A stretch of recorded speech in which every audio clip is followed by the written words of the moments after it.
Territorio Reportaje. Porque todos tenemos una historia que contar.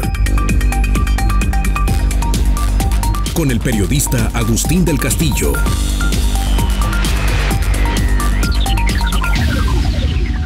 Guadalajara se rezaga en la gestión integral del agua. Muchas regiones y ciudades del país han logrado despuntar en temas que en esta ciudad no han pasado de ser materia de debates vertebrados por una pasión que no suele reconocer los méritos de la propuesta ajena. Así, se llegó al callejón sin salida de que era excluyente proponer captar agua de lluvia, recuperar el acuífero metropolitano o reutilizar el recurso una vez culminado un proceso de tratamiento, con los ambiciosos y fallidos ejercicios de traer más agua cruda desde la cuenca del Río Verde, donde la eficiente defensa jurídica y política de los pueblos de la cuenca por más de una década ha impedido sacar adelante los proyectos de su aprovechamiento, pues parece ineludible el precio de inundar poblados y sobre todo restringir los derechos de los usuarios de la misma región. Una de las razones del fracaso de estas discusiones derivan de que se desdeña la importancia de la información puntual y objetiva que refleje de forma contundente cómo se comporta el ciclo del agua, cómo están concesionados los derechos sobre el recurso, cómo y en qué condiciones opera la infraestructura y cómo se utiliza el agua por parte de los usuarios. Es una crisis institucional.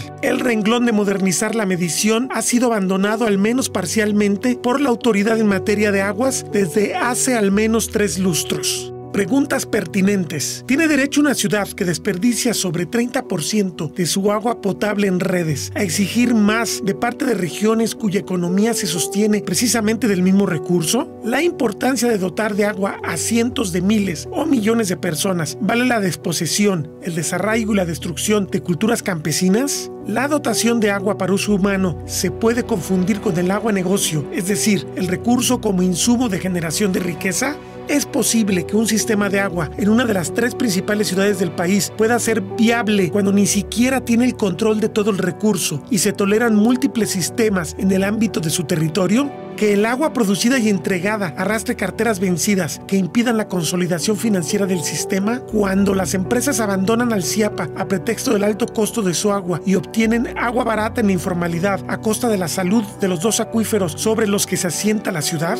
¿Las políticas de urbanización pueden mantenerse a costa del territorio y sus servicios ambientales o es necesario condicionar o impedir que se ejecuten proyectos en zonas de bosque, en áreas de recarga, en sitios de alto valor agrícola, que se dejen devorar arroyos y manantiales, que se obligue a los privados al tratamiento integral de las aguas residuales, que se realice cirugía mayor en áreas urbanas consolidadas para que, a la par de reducir zonas de inundación, el agua de lluvia se incorpore al subsuelo y esta agua que está abajo de la ciudad sea su tesoro más estratégico en tiempos de cambio climático? ¿Por qué no se entiende y asume la amplia corresponsabilidad institucional de municipios, Estado y Federación en mantener todos los elementos que hacen factible que el agua llueva, se recargue, brote en manantiales, alimente ríos y se pueda canalizar a poblaciones rurales, áreas urbanas o zonas de riego agrícola?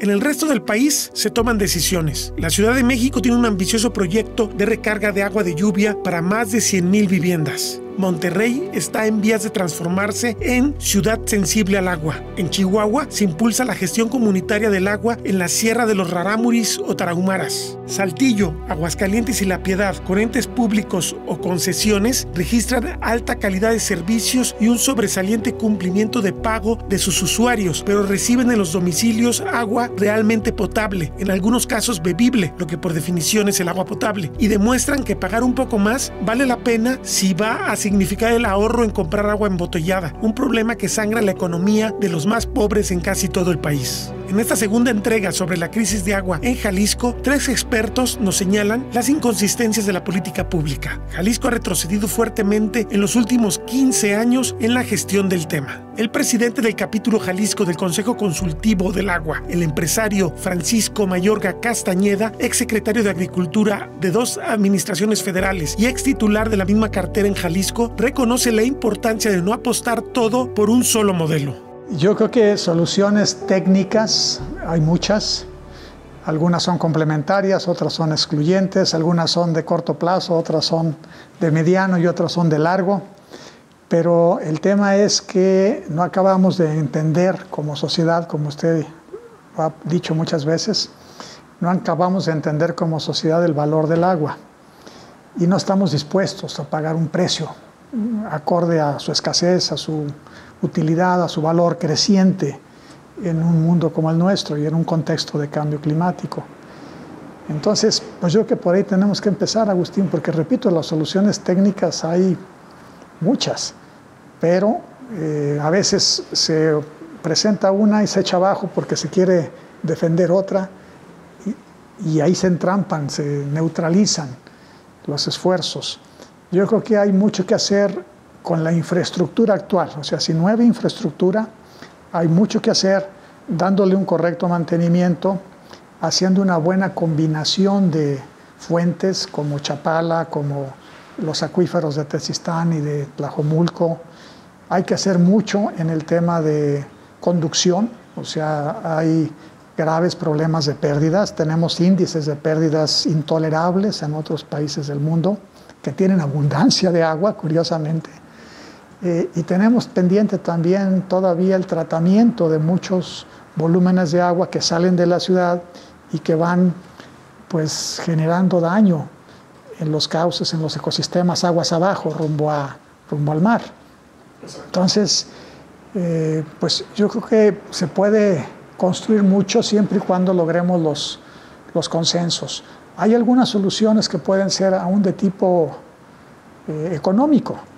Por ejemplo, así como la Comisión Federal de Electricidad tiene 3 tipos de tarifas, la tarifa en horario normal, la tarifa en horario intermedio y la tarifa en punta, a lo mejor tendríamos que pensar en tarifas diferenciadas de acuerdo a la escasez de agua. Probablemente en los meses de estiaje se puedan aplicar tarifas más altas que en un tiempo de lluvias, por ejemplo, para cierto volumen excedente, o sea, no para un volumen básico. O sea, para el derecho humano al agua. Exactamente. Pero, hombre, una gente que tenga 300 metros de jardín o 400 metros de jardín y lo quiera tener en mayo como lo tiene en julio, bueno, pues ahí tendría que haber a lo mejor un costo y eso presionaría a que se haga un uso más racional del agua. En general, no existe un arreglo institucional efectivo, lo que significa que el mercado del agua es aquí muy cercano al caos.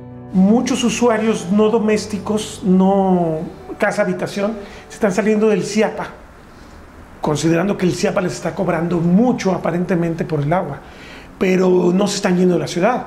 O sea, lo que quiero decir con esto es que hay mucha agua que no está dentro del sistema. Es correcto. Y yo no sé si una ciudad puede aguantar que haya tantos, un sistema grande, sistemas pequeños, sistemas medianos, sí. Y aparte pozos que prácticamente sí. Ni la Conagua tiene claro de quién opera, ¿no? Sí, tiene razón. Hay muchos agentes económicos que prefieren comprar agua por fuera que conectarse a la red porque no nomás le cobran el servicio del agua, sino también las descargas. Entonces, pues mejor... Es como dice la economía informal, ¿verdad? Oye, si ya te tiene el SAT agarrado, pues mejor trato de irme a la economía informal y me va mejor. Entonces sí, yo creo que las lecciones que nos dan otros sistemas de agua mucho más eficientes, mucho más completos, no solo en abasto, también en calidad del agua, que es otro tema que hemos venido... Sí, o sea, esto del agua de colores, sí. Hace años que no se presentaba tampoco. Mucho tiempo. Entonces, pues sí, repito, soluciones técnicas hay, propuestas económicas hay, pero no hemos logrado el arreglo institucional efectivo. Sobre todo aquí en Jalisco, yo veo que otros estados como Nuevo León, Coahuila, Guanajuato, Baja California, inclusive la Ciudad de México, con esta administración de la doctora Sheinbaum, pues están empezando a traer soluciones innovadoras. Por ejemplo, en Iztapalapa ya hay un programa del gobierno de la ciudad con varias fundaciones, varias ONGs nacionales e internacionales para captar agua de lluvia. Sí, es muy interesante, creo que son hasta 100,000 viviendas, ¿no? 100 y tantas mil viviendas. El gobierno de Chihuahua, también a través de su Comisión Estatal del Agua, está haciendo tareas parecidas en la zona tarahumara o en todas esas zonas de topografía muy compleja o extremadamente alejadas de las ciudades, donde no se pueden aplicar los sistemas convencionales centrales operados por el ayuntamiento. Están empezando pues a a irse también, por ejemplo, a la gestión comunitaria del agua en pequeñas localidades. Todas esas fórmulas, aquí ni siquiera estamos hablando de ellas. O cuando se ponen en la mesa, pues se eliminan, no entran pues a la ecuación. Entonces yo creo que por ahí debemos trabajar mucho, cómo ponernos de acuerdo. Tenemos muchos años los jaliscienses disputando el tema y esto nos ha inmovilizado, nos ha entrampado, de manera que ninguna solución acaba siendo instrumentada. Al coordinador del Observatorio Ciudadano para la Gestión Integral del Agua en Jalisco, Juan Guillermo Márquez Gutiérrez, la crisis de abastecimiento que comenzó a vivir la ciudad en marzo de 2021 tiene que ver con un involucramiento de temas políticos que la contamina y pervierte. Nos salta a la vista otra forma de actuar con tintes políticos, que pudiera ser, no es nuevo, ya lo han hecho administraciones pasadas. Entonces, ¿qué pasa cuando los promotores de algún proyecto o con alguna intencionalidad tienen la posibilidad de cerrar llaves? Entonces, ya estamos hablando de un escenario distinto, ¿verdad? También, bueno, pues eso puede servir mediáticamente pues, para centrar la atención, generando un problema mayor a alguno otro que se tuviera, por ejemplo, en el caso de la inseguridad. También no creo que sea casualidad que esto empate con el calendario electoral también, ¿verdad? Y sobre todo teniendo la experiencia de que el presidente de la República ha sido un tanto sensible a la falta de agua en comunidades y en las ciudades, entonces, bueno, capaz de que con esto quieran lograr también fijar la atención del presidente de la República hacia un problema que en este caso no es falta de líquido como tal, el propio gobernador lo ha dicho, sino pues que el clamor de la gente ayude para volver a colocar en la agenda el tema de la presa del Zapotillo, como ya lo dijo también recientemente el gobernador. Entonces, creemos que cumple varios propósitos. El otro es, ¿qué pasa cuando alguien crea un problema y tiene la solución, ¿verdad? Electoralmente? Entonces, se habla que se va a extender 3 meses.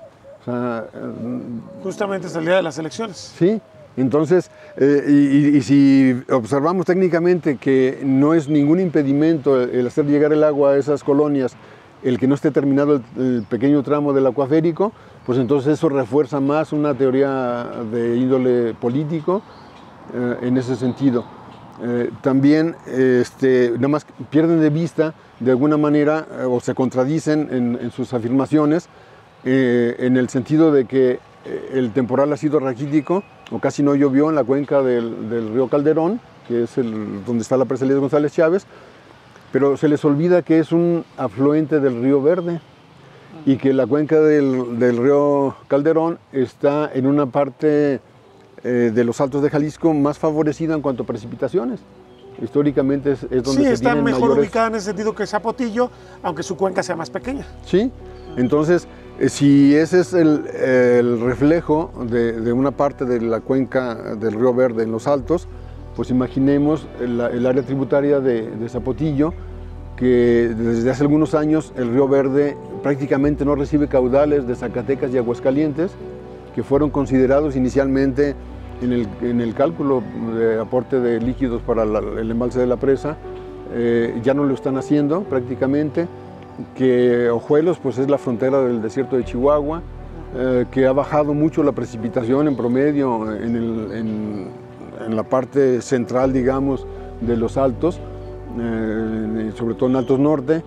Entonces, ¿cómo se puede pensar que una solución de mediano y largo plazo para el área metropolitana puede ser el Zapotillo? O sea, definitivamente no lo es. Además, ahí están los números oficiales.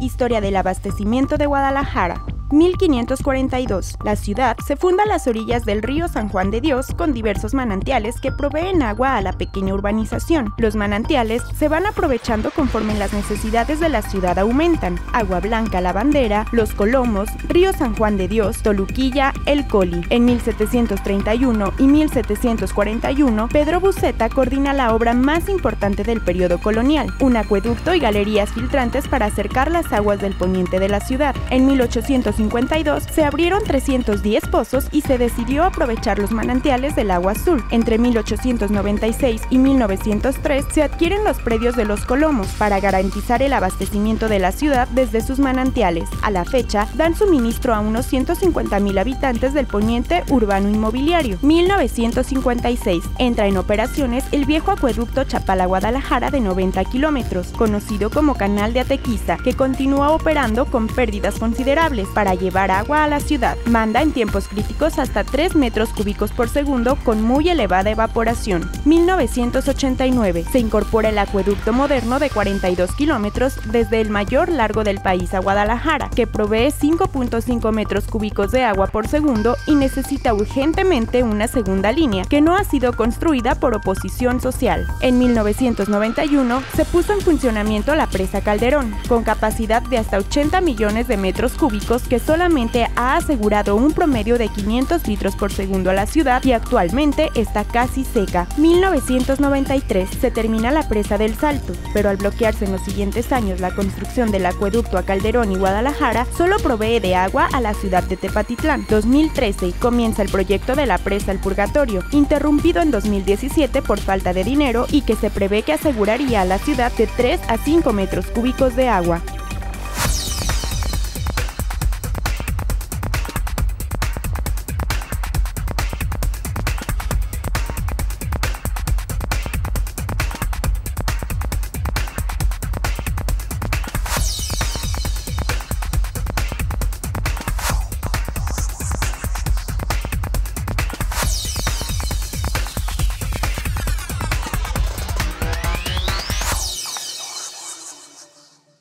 Estamos en la obra de cabecera del sistema viejo que abastecía desde el año 1955 con agua del lago de Chapala a la ciudad de Guadalajara. Esta es la cortina de la presa Corona. De aquí deriva hacia la zona de riego y cuando Guadalajara lo necesita, porque todavía se utiliza, cuando Guadalajara lo necesita, se va hacia la zona de las Pintas para la potabilizadora que allí posee el CIAPA.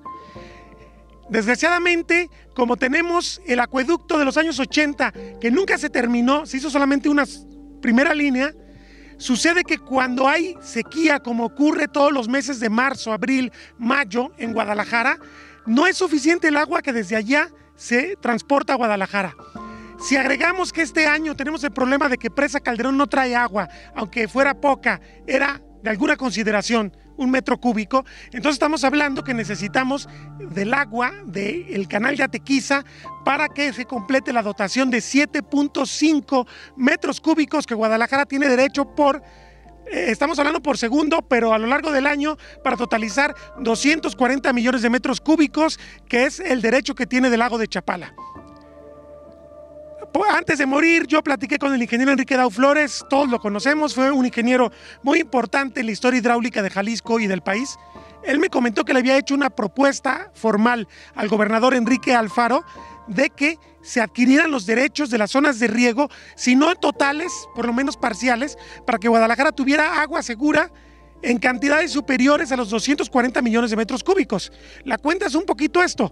Si se completara el acueducto, Guadalajara tiene sus 240 millones de metros cúbicos y si no se completa, los canaliza por Atequiza. Pero además podría tener derecho sobre otros 50, 60 millones de metros cúbicos del agua agrícola pagada con algún contrato que beneficie a los agricultores de esta región y que permita que la ciudad sustituya esta fuente precaria de agua que es la región de los Altos. Si a esto agregamos, y esto también me lo decía el ingeniero Dau, que no vamos a ver la presa del Zapotillo construida, por lo menos en el resto del gobierno de Andrés Manuel López Obrador, y que tampoco pinta para terminarse el purgatorio, esta es la fuente de agua idónea para que Guadalajara asegure su dotación para los siguientes años. Y con esto llegamos a una gran evidencia que muchos no quieren aceptar. Chapala es la fuente de agua segura de la ciudad. Para Chapala es beneficioso abastecer a Guadalajara porque Guadalajara políticamente beneficia al lago de Chapala. Para Guadalajara es una fuente a 40 kilómetros y por esta ruta es un poco más larga, pero se tiene un agua segura y constante porque en su peor crisis Chapala anda arriba de 1,000 millones de metros cúbicos y Guadalajara solamente le extrae 240 millones y la zona de riego de Atequiza 90 millones. Entonces la ecuación siempre da. En la actualidad Chapala tiene cerca de 5,000 millones. Me parece que para los siguientes años esta puede ser la gran solución y en ese sentido Enrique Dau Flores tenía razón. El agua de Chapala es una oportunidad para Guadalajara por dos vías. Una, el rescate de derechos de los agricultores de las zonas de riego de Atequiza y Zapotlanejo, que tienen disponibles hasta 90 millones de metros cúbicos de agua, lo que aseguraría un flujo a la ciudad de 2.7 metros cúbicos por segundo a tope, y si se compra la mitad, de 1.35 metros cúbicos por segundo. Esto es posible negociar si se logra cristalizar un proyecto para derivar agua de la planta de tratamiento de El Ahogado con un acueducto de 20 kilómetros. Explica el tema el consultor Fernando Rueda. Lo vimos como un proyecto de sustentabilidad más que de rescate de derechos. Creo que una cosa conlleva a la otra. Cuando esto lo trabajamos con la Comisión Nacional del Agua. Eso fue en 2000, debe haber sido en la administración pasada. Sí. Todavía en los últimos meses en los que estaba el gobernador Sandoval, sí, Aristóteles al frente del gobierno, y trabajamos de manera muy cercana con la Comisión Nacional del Agua. Nos involucramos primeramente en un proyecto que hicimos a Ciapa. Creo que ese debe haber sido en 2017, 2016 tal vez, 16, que era la rehabilitación del canal Atequiza, ¿no? Sí. El canal Atequiza, yo creo que tú lo conoces bien, el problema que tiene es la escasa capacidad o las deficiencias que para la conducción de agua, particularmente en el estiaje, cuando la zona de riego tiene una mucho más alta demanda de agua.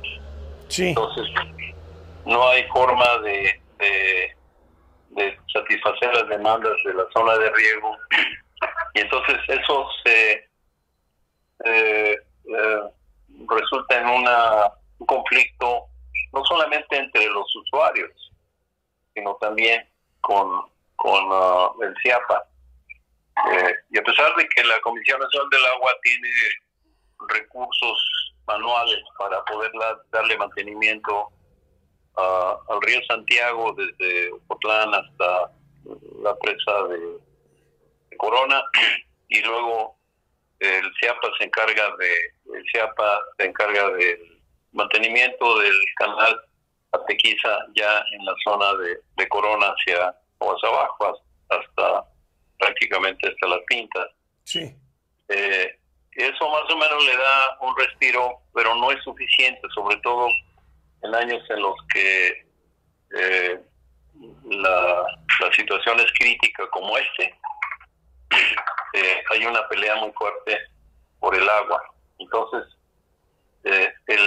nosotros platicamos con la gente del distrito de riego, con la zona de riego de Atequiza y Zapotlanejo, que están pegaditos, y obviamente el mayor conflicto está en el canal Atequiza. ¿Por qué? Porque una buena parte del distrito de la zona de riego, que son del orden de unos 4.500 o 4.900 hectáreas, se riega por gravedad a partir del canal. Entre el canal y el río Santiago, digamos, el agua podría darse por gravedad, pero no alcanza, y sobre todo en la margen izquierda, que yo creo que debe haber, en la margen izquierda del canal, que debe haber otras 700 hectáreas, esa es la que causa conflicto, porque hay que bombearla en 5 puntos a lo largo del canal.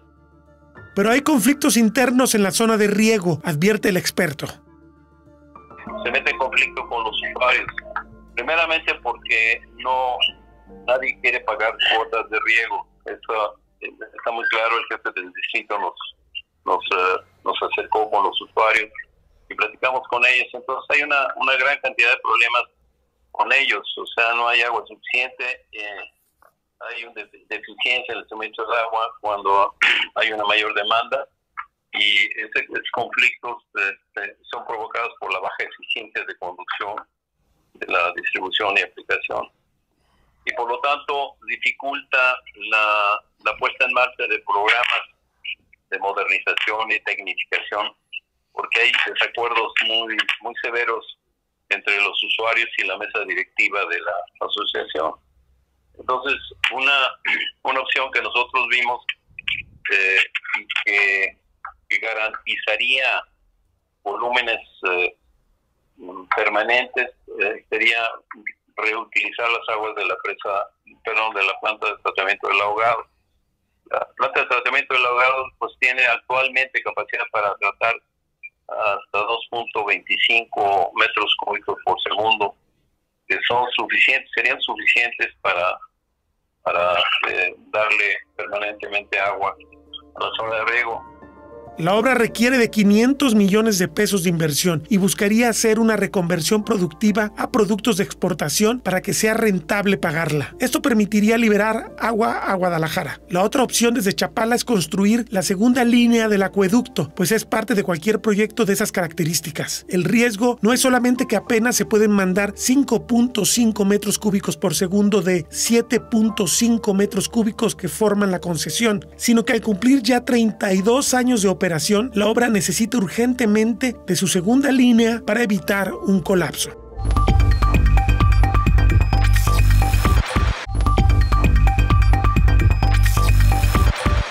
La crisis de agua de estos meses secos se puede paliar con diversas opciones técnicas que el Consejo Consultivo del Agua ha propuesto al gobernador del estado, Enrique Alfaro Ramírez.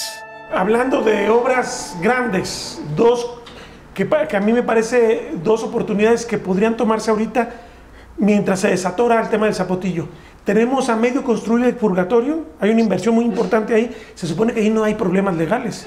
Y sin embargo se quedó ahí congelado desde hace ya 3 años. Sí, aparte con el riesgo de que se deteriore la inversión, ¿no? Porque no hay presupuesto. Sí. Y digo, pero contra el costo de la línea 3 del tren ligero uno dice, ¿por qué el agua no puede ser una prioridad cuando esa obra terminarla quizás cueste la 10ª parte de lo que costó la línea 3? Eso sería uno. Y lo otro, pues lo de Chapala. Exacto. Chapala tiene un acueducto que tiene casi 30 años operando. Un día nos va a fallar y nos vamos a quedar ahí sí verdaderamente sin agua. Exactamente, porque esa es la aorta, es la arteria aorta la que realmente trae el mayor caudal. Sí, como esas cosas hay muchas, Agustín. Ayer tuvimos una reunión en el Consejo remota con varios expertos, pues gente que ha pasado por el CIAPA, por la Conagua, que han llegado a ser consultores internacionales en el tema. Y bueno, pues estábamos precisamente haciendo una relación de pequeñas cosas que sumadas podrían aportar como el 80% de lo que está dejando de aportar Calderón en muy corto plazo, con inversiones muy pequeñas. Por ejemplo, algunos cuellos de botella. En el acueducto de Atequiza, al entrar a la población de Atequiza, dicen que hay una parte, un tramo, donde se angosta tremendamente la tubería. Entonces, simplemente quitando ese cuello de botella, el flujo mejoraría muchísimo. O hacer algunos bombeos directos con bombas barqueñas. Ya sabe cuáles son las bombas barqueñas, ¿verdad? Esto es como un tubo que con un tractor le dan vuelta. Y el tornillo de Arquímedes, que desde entonces viene ese sistema. Bueno, pues con bombas barqueñas del río Santiago, directamente pasar a ese tubo del canal de Atequiza, pero después de que está el cuello de botella, para que ni siquiera haya que romper y acomodar, sino hacer un bypass. Estaban hablando también de sobreexplotar un poquito algunos pozos de aquí a que llegue la lluvia y luego dejarlos reposar para que se recuperen. O sea, son gente que ya ha probado en su carrera diferentes fórmulas a veces de emergencia, y pues lo que queremos es ponerlas a disposición de las autoridades para que evalúen si son buenas, qué bueno, y si no, pues se desechan. Por eso digo que opciones hay muchas, pero el arreglo institucional también es complejo. Ahorita tenemos el CIAPA, como usted dice, con una parte de la red. Tenemos muchas organizaciones o colonias que tienen sus propios pozos y se manejan en forma independiente. Tenemos los municipios, algunos municipios que tienen parte de la operación del agua potable y el alcantarillado y el saneamiento. Y pues tenemos el CEA y tenemos la Secretaría de la Gestión del Agua. Entonces, como que también allí, ¿quién acaba siendo responsable de qué? No está claro. Por lo menos no han salido pues ellos a explicar qué está pasando. De hecho, hasta ahora no más el gobernador ha hablado. Y el jefe de gabinete. Que ninguno de los dos, con todo respeto, ninguno de los dos son ingenieros hidráulicos. Exactamente. Pues no. O sea, no están pues al frente de estos temas. Y además, aunque sean muy capaces como técnicos, yo creo que el ciudadano lo que necesita es tener al interlocutor directo, ¿verdad? Para sentirse escuchado, para sentir que las respuestas vienen, pues el que tiene la solución o el encargo, el mandato en la mano. Entonces yo creo que eso también pues no está abonando a un correcto encauzamiento del problema. Reconoce el empresario Mayorga Castañeda, quien participa en la Fundación Gonzalo Río Arronte, que los sistemas de agua exitosos requieren instituciones y mandos unificados y de alto perfil técnico. Supongo que un sistema que no tiene una cabeza bien clarificada no puede funcionar. Claro. Los militares tienen un dicho muy, muy simpático. Dicen que es más fácil que un mal general gane la batalla a que dos buenos generales ganen la batalla. Y es cierto, la unidad de mando, el tener una línea clara, es decisiva, sobre todo cuando hay crisis, ¿verdad? Porque empiezan a generarse caos cuando mucha gente trata de salvar al niño. Y por otro lado, aparte de un mando unificado, requerimos que sea un sistema que tienda a ser único, que podamos tener sí, señor. Muy clara toda la información del agua, ¿no? Sí, señor. Y cierto tamaño, cierta escala que permita precisamente pues, una fortaleza financiera y tecnológica y humana. Otro de los grandes males que tienen nuestros sistemas de gestión del agua en México, sobre todo para uso público urbano, es que están continuamente cambiando al personal. Con cada administración municipal entra la barredora y vuelve a salir. Entonces no se van formando cuadros especializados y completamente enfocados en el tema. Hay mucha improvisación, hay muchos puestos por compromisos políticos, por acomodar gente que de repente no hay dónde ponerla, pues ahí métete al agua. El tema tarifario, el cobro. Hay también mucha debilidad financiera en los organismos operadores y bueno, pues con eso no se puede hacer gran cosa, ¿verdad? Guadalajara está en retroceso mientras hay una trayectoria impresionante de Monterrey, Saltillo, Tijuana, Tecate, La Piedad o León. Monterrey trae una trayectoria impresionante en gestión del agua. De hecho, la Fundación acaba de patrocinar un estudio sobre calidad del agua y Monterrey salió en estándares increíbles de eficiencia y calidad. Saltillo es un caso excelente. León, Guanajuato tiene muy buenos estándares. Tecate, Tijuana, La Piedad, a pesar de que tiene pues, carencias por ser una ciudad pequeña relativamente, pero su gestión es excelente en cuanto a transparencia, en cuanto a eficiencia de cobro, la facturación, todos esos indicadores tienen muy buen nivel.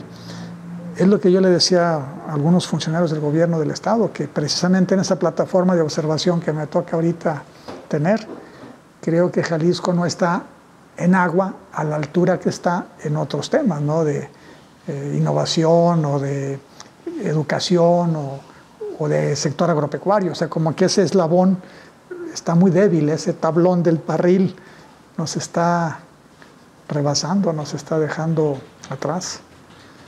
Y no lo podemos dejar porque pues, el agua finalmente es esencial para todo.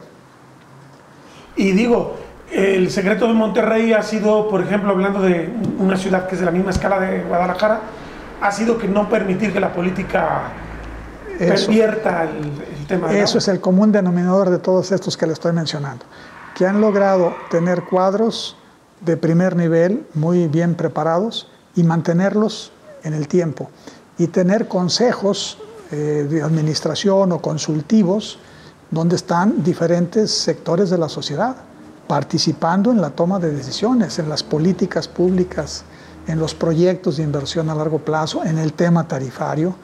Y hay varias de ellas que tienen exceso de liquidez, que tienen mucho dinero. Jalisco no logró resolver el tema de la politización, entendida esta como la intromisión de intereses ajenos a la salud de un sistema de agua, a pretexto de asegurar agua barata para la sociedad. Yo recuerdo que cuando ustedes estaban en el gobierno del estado, estoy hablando ya 25 años atrás, y que fue un hecho muy importante que se lograra que el Congreso dejara de ser la instancia aprobadora. Sí.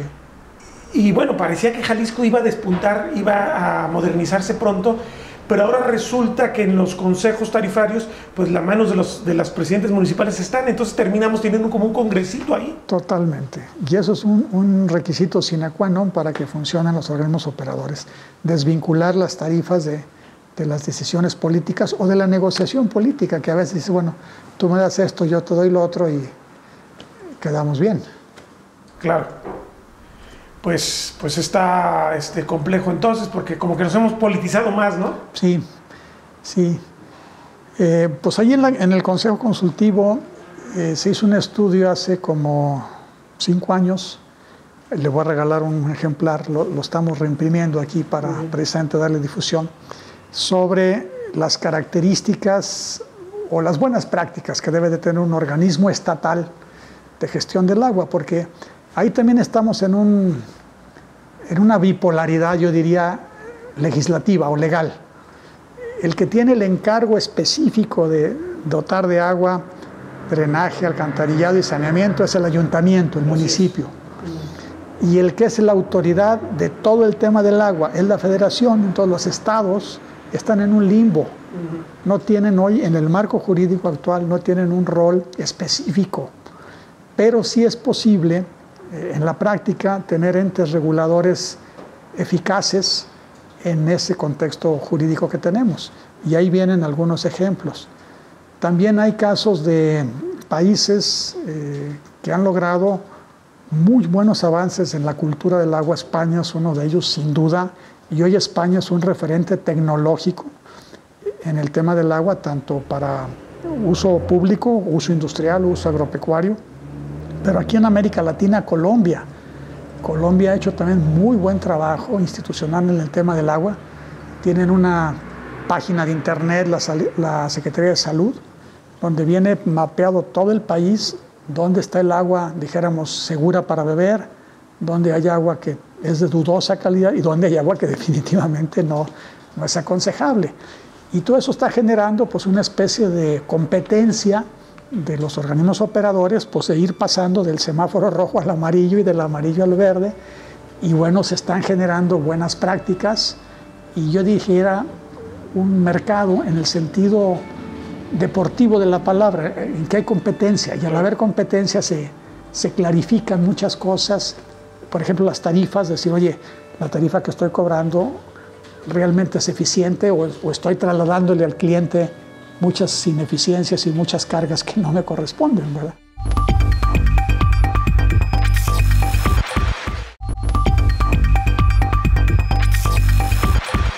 El Estado cuenta desde 2015 con un observatorio ciudadano para la gestión integral del agua que ha sido minimizado en el gobierno anterior y anulado en el actual respecto a la obligación de ser consultado en temas de agua. Pero su titular, Juan Guillermo Márquez Gutiérrez, no se arredra y habla con claridad.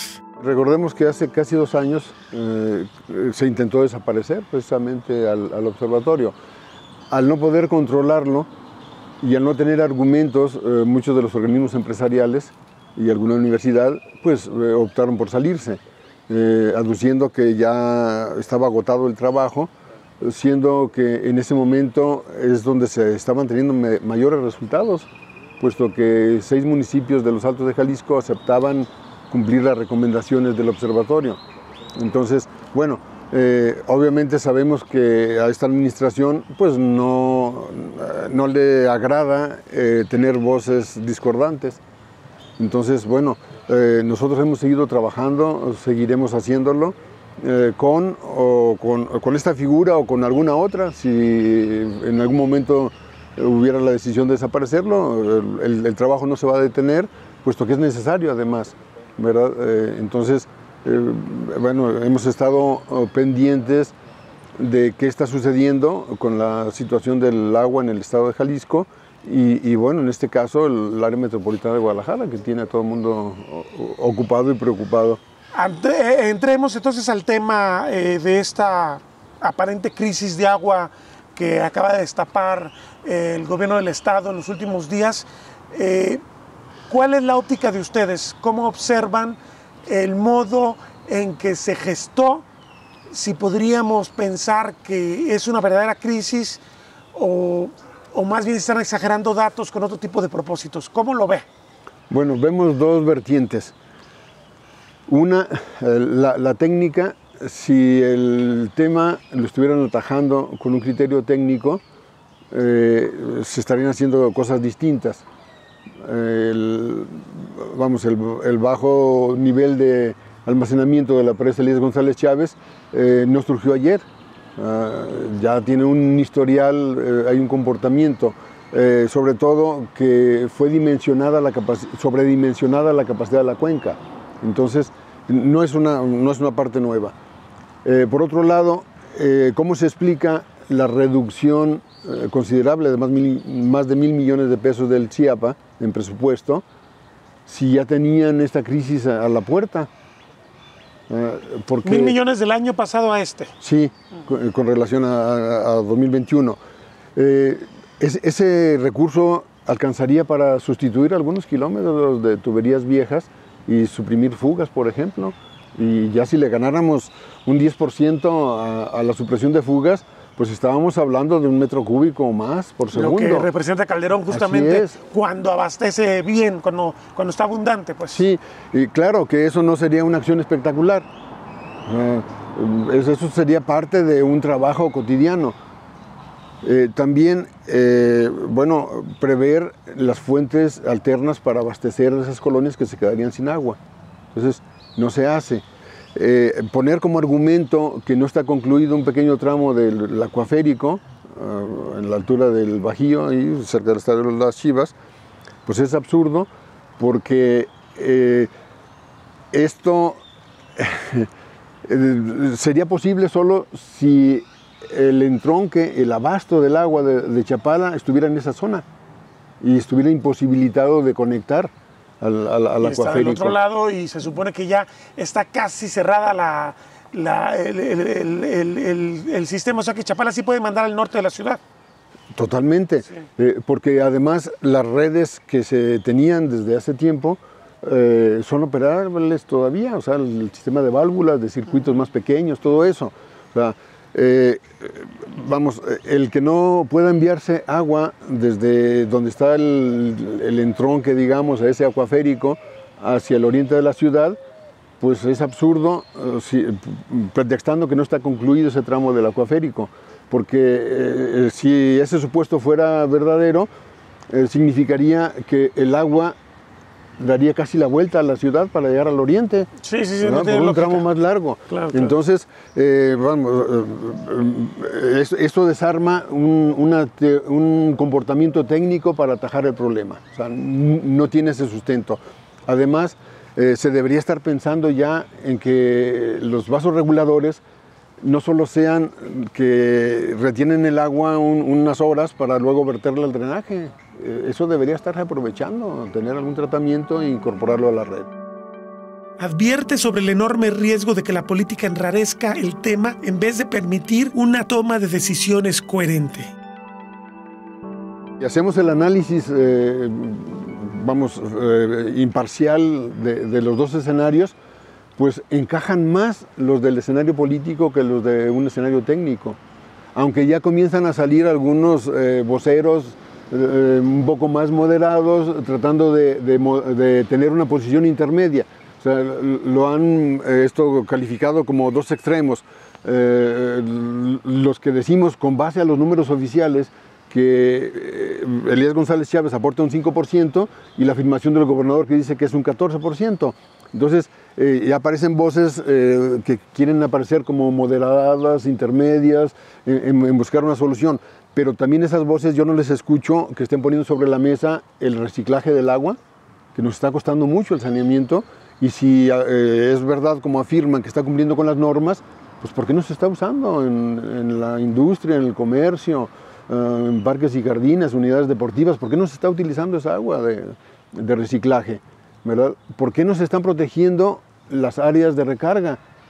¿Por qué no se está pensando en proyectos de cosecha de agua?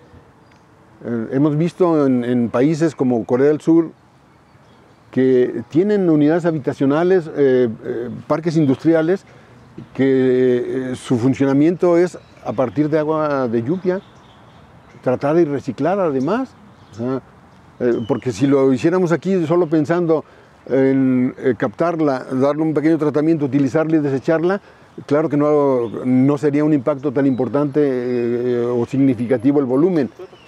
Pero si lo pensamos en que esa agua que ya se captó de lluvia se trata y se le dan 4 o 5 vueltas, eso puede alcanzar todo el año para algunos proyectos. Entonces, se lo hemos dicho siempre pues, a los integrantes, al propio gobierno, no estamos en contra de los proyectos, no estamos en contra de un crecimiento ordenado, estamos en contra de los proyectos aberrantes que no tienen un sustento técnico suficiente y los quieren sacar a toda costa por intereses políticos o económicos. O sea, eso tiene que cambiar. También tiene que definirse los límites de crecimiento de las ciudades, ¿verdad? Porque en la medida que han crecido más, ha aumentado la dependencia alimentaria. Y si las regiones cercanas, naturales, que proveen los alimentos, les despojan del agua, ¿qué va a suceder con el tema alimentario también? Guadalajara tendría resueltas muchas cosas en el tema si no se hubiera apostado todo a traer agua cada vez de más lejos. Lo impresionante es que en realidad si estos principios de reutilizar el agua, de cuidar el acuífero, de recargarlo, si hubieran seguido hace 30 años, seguramente esta ciudad podría sustentar esta población sin tener que estar extrayendo de lejos el agua.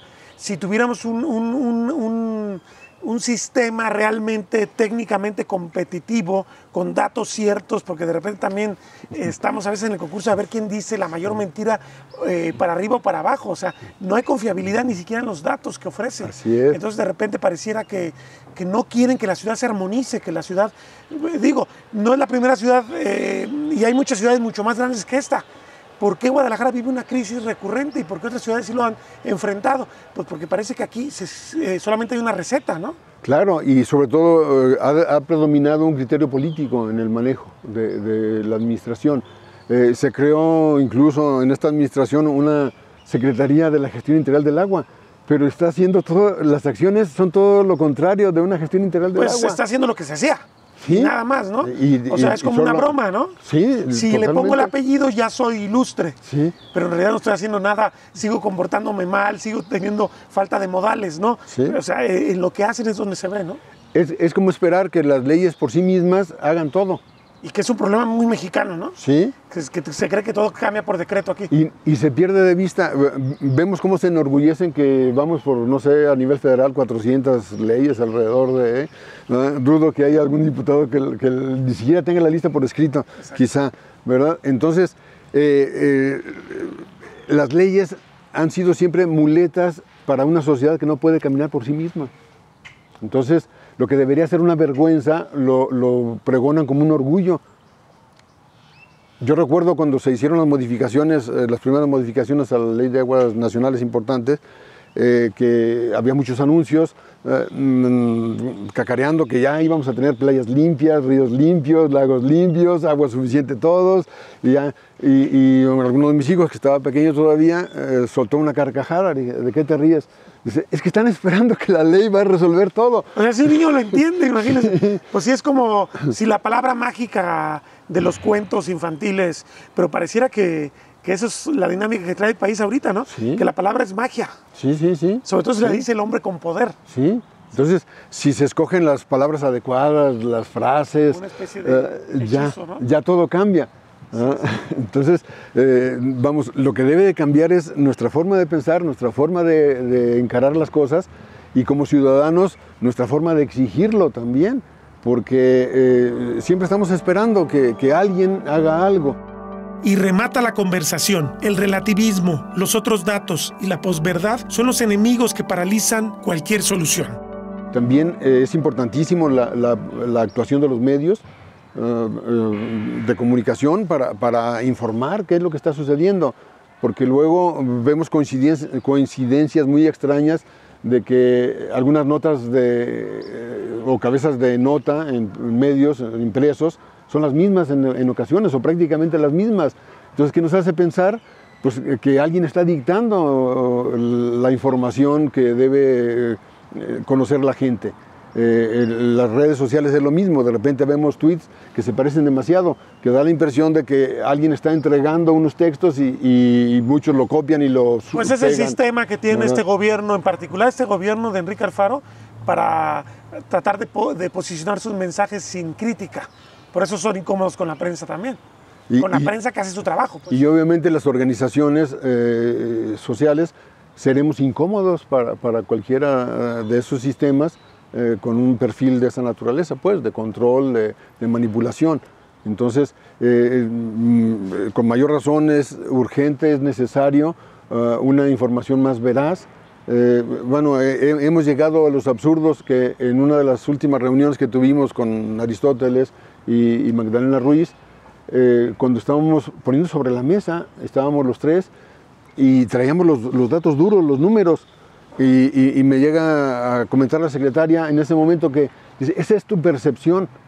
Digo, a ver, ¿cómo es una percepción? Estamos hablando de los números oficiales que están dando un diagnóstico que es alarmante para Jalisco. No es una percepción, son unos números, porque eso equivaldría a decir que si nos ponemos de acuerdo para hacer una sumatoria y los dos valores a sumar son 3 más 2, entonces quien diga que el resultado 5 va a ser una percepción. Entonces, si ya perdemos... Sí, o sea, no es posible entonces tomar decisiones sobre datos ciertos, porque todos pueden ser cuestionados, porque a veces 5 más 2 da 8, y entonces sí. Es absurdo. Sí. Entonces yo creo que es parte de lo que algunos alertan en la pérdida del sentido común. ¿No? Ya no sentimos en común las mismas cosas. Lo que han dicho mucho en torno al problema del populismo, la falta de respeto a los hechos, a la realidad. O sea, todo el mundo manipula, entonces no existe la realidad. Es tu percepción, es la percepción de él, es la percepción de la otra persona. Sí, y luego a un extremo más preocupante, que ya mucha gente comienza a decir, es que esa es mi verdad. Entonces, ¿a dónde vamos a llegar con esos planteamientos? Guadalajara, pese a ser el tercer conglomerado más rico de México y alguna vez líder en planeación, hoy está sumida en la trampa de la intolerancia y de las soluciones caducas. El agua es el espejo que refleja este retroceso. Territorio Reportaje.